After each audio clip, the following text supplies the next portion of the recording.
নবী সাল্লাল্লাহু আলাইহি ওয়াসাল্লাম যখন ইন্তেকাল করছেন, একদম ইন্তেকালের মুহূর্তে তার গায়ে জ্বর, প্রচন্ড জ্বর, গায়ের তাপমাত্রা বেড়ে গেছে, তাকে গোসল দেয়া হচ্ছে এবং গোসল থেকে উঠে তিনি আবার বেহুশ হয়ে যাচ্ছেন, আবার পানি ঢালা হচ্ছে।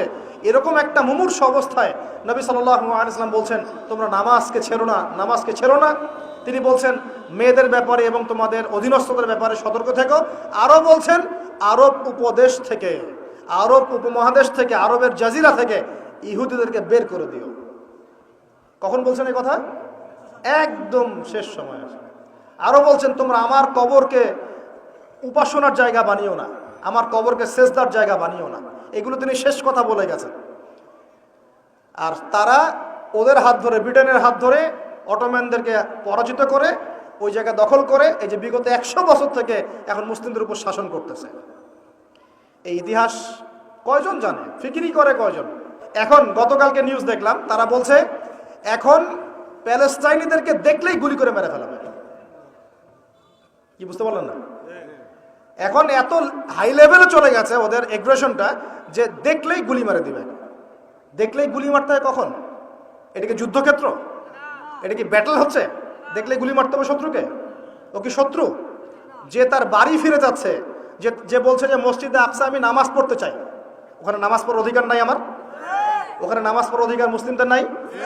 ওটা আমাদের পবিত্র জায়গা না? তো নামাজ পড়তে গেলে তুমি গুলি করে মারি দিবা? আর এইসব বিগার ইস্যুসগুলো বাদ দিয়ে আমরা এগুলো নিয়ে পড়ে থাকবো? কমপক্ষে মুখ দিয়ে তো প্রতিবাদ করতে পারবো, যাতে করে আল্লাহর কাছে আমরা বলতে পারি আল্লাহ মুখ দিয়ে বলেছে। কমপক্ষে হাত দিয়ে পারি নাই, মুখ দিয়ে বলেছে। আর মুখ দিয়ে না পারলে কি করতে হয়? ভাবি কলবিহি, অন্তর থেকে কি ঘৃণা করতে হয়। তো অন্তর থেকে ঘৃণা করবেন কখন? যখন জানবেন তখন। তো জানাবে কে আপনাকে? যে আপনার সামনে বসে আছে, এ তো আপনাকে দিন শেখাচ্ছে না, আপনাকে সার্কাস শেখাচ্ছে। তো প্রিয় ভাইয়েরা, সচেতন হন। এই দুনিয়ার জীবনটাকে নিয়ে হেলায় খেলায় নষ্ট করে দিয়েন না। জ্ঞান অর্জন করেন, পরিস্থিতি বোঝেন, আমল বাড়িয়ে দেন, হালাল খান। আর এই যে চিলে কান নিয়েছে এই টাইপের বিষয়ের দিকে যায় না। ইস্যু পাগল হয়েন না, আর এই ট্রল পাগল হয়েন না। কনস্ট্রাকটিভ কিছু চিন্তা করেন, কিছু কাজ করেন, সৎ কাজে আদেশ করেন, অসৎ কাজে নিষেধ করেন। নিজেদের দেশের মধ্যে বিশৃঙ্খলা সৃষ্টি করেন না। সবার প্রতি কল্যাণকামী হন। মানুষের কল্যাণকামী হয়ে সবাইকে গঠনমূলকভাবে সত্যটাকে তুলে ধরেন। যার ইচ্ছা হবে সে সত্য স্বীকার করবে ইনশাআল্লাহ, যার ইচ্ছা হবে সে করবে না। অ্যাটলিস্ট আপনি আপনার দায়িত্বটুকু পালন করেন। উম্মার মাঝখানে বিভক্তি বাড়িয়ে দিয়েন না, ঐক্যবদ্ধ করার চেষ্টা করেন। না পারেন তাও চুপ থাকেন। ঐক্যবদ্ধ করতে পারছি না, কেউ কথা শুনছে না, চুপ থাকেন। আগুন উস্কে দেওয়ার কি দরকার আছে? অ্যাটলিস্ট যা আছে তাও থাক, এটাকে আরো খারাপ করার কি দরকার? প্রত্যেকটা সেক্টরে এই সমস্যা চলছে টপটপট। আল্লাহ পাক আমাদেরকে বোঝার তৌফিক দান করে নেন। আমার কথা কষ্ট পাচ্ছেন? পুরো সিচুয়েশন যখন আপনি বুঝতে পারবেন, ধর্ম, সংস্কৃতি, সমাজ, পরিবার, অর্থনীতি এবং রাজনীতি, তখন দেখবেন আপনি ভালো থাকতে পারবেন না। আপনি একা একা ভালো থাকতে পারবেন না। হ্যাঁ, ভালো থাকতে পারবো আমি কিভাবে জানেন? মনে করেন আমি টুকটাক কিছু আর্ন করি, এখন আমি চাল ডাল কিনে বাসায় মজুত করে রাখি, বউ বাচ্চা কাচ্চাকে নিয়ে টুকটাক খাই, মসজিদে যাই আসি, বাস এটা আমার কাজ। ঠিক আছে? কারোর সাথে কথাও বলি না, কারোর সাথে এভাবে মিশিও না। আমি কারো ডানেও নাই, বামেও নাই, ওখানেও হ্যাঁ এখানেও হ্যাঁ, ওখানেও না এখানেও না, মানে তালগোল পাকানো। আপনি ভালো থাকতে পারবেন, রিল্যাক্স, একদম ভালো। কি দরকার এসব বলার, কি দরকার শোনার, কি দরকার ভাবার? আছি তো, চলছে, চলুক। এভাবে চলতে থাকলে একদিন দেখবেন ফিতনা আপনার দরজার সামনে এসে হাজির হয়ে গেছে। একদিন না একদিন দেখবেন আপনিও ভালো থাকতে পারবেন না, ফিতনা আপনার দরজার সামনে চলে আসবে। দেখবেন খুব ভালো ছিলেন, কিন্তু দেখবেন আপনার মেয়েটাকে বাইরের কেউ নিয়ে চলে গেছে। হচ্ছে না এমন?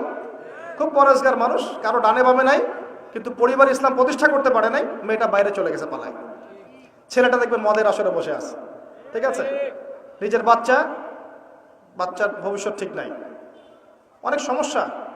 শোনেন প্রিয় ভাইরা, নিজে একা একা ফিতনা থেকে বেঁচে থাকা যাবে না। ফিতনা থেকে বেঁচে থাকা যাবে না, এর দলিল কোরআনেই আছে। ওয়াত্তাকু ফিতনাতান লা তুসিবান্নাল্লাযীনা যালামু মিনকুম খাসসা। আল্লাহ বলছেন তোমরা সেই ফিতনা থেকে বেঁচে থাকো। আল্লাহর কথা শোনেন, আল্লাহ পাক বলছেন তোমরা সেই ফিতনা থেকে বেঁচে থাকো যে ফিতনা শুধু জালেমদের উপর খাস করে আসবে না, মানে সবার উপরেই আসবে। বলেন তো, সুদের ফিতনা সবার উপরে আসে নাই? আসে নাই?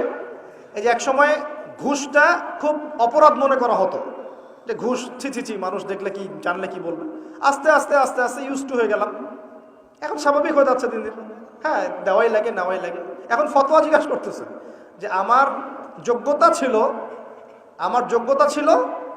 আর এক ভাইয়ের যোগ্যতা ছিল না, তো এখন যদি আমি আমার যোগ্যতা বলে চাকরিটা পাওয়ার জন্য একটু ঘুষ দেই, জায়েজ হবে কিনা?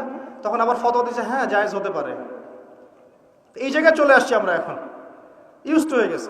আগে একটা ছিল যে ধর্ষণ, অল্প কিছু হলে মানুষের মধ্যে একটা এগ্রেশন কাজ করতো, মানুষ বিচার চাইতো, মানুষ আন্দোলন করতো, অনেক কিছু করতো। আস্তে আস্তে ইউজ টু, হ্যাঁ হয়, দেশে 10-20টা হয় প্রতিদিন। আগে ছিল একজন ব্যক্তি যদি চুরি করতো, খুব চক্ষু লজ্জা, চুরি করেছে কেউ জানলে কি হয়ে যাবে। এখন কোনো সমস্যা নাই, সবাই তো করতেইছে, সবাই তো চুরি চামারি করে, আমি করলে কি সমস্যা।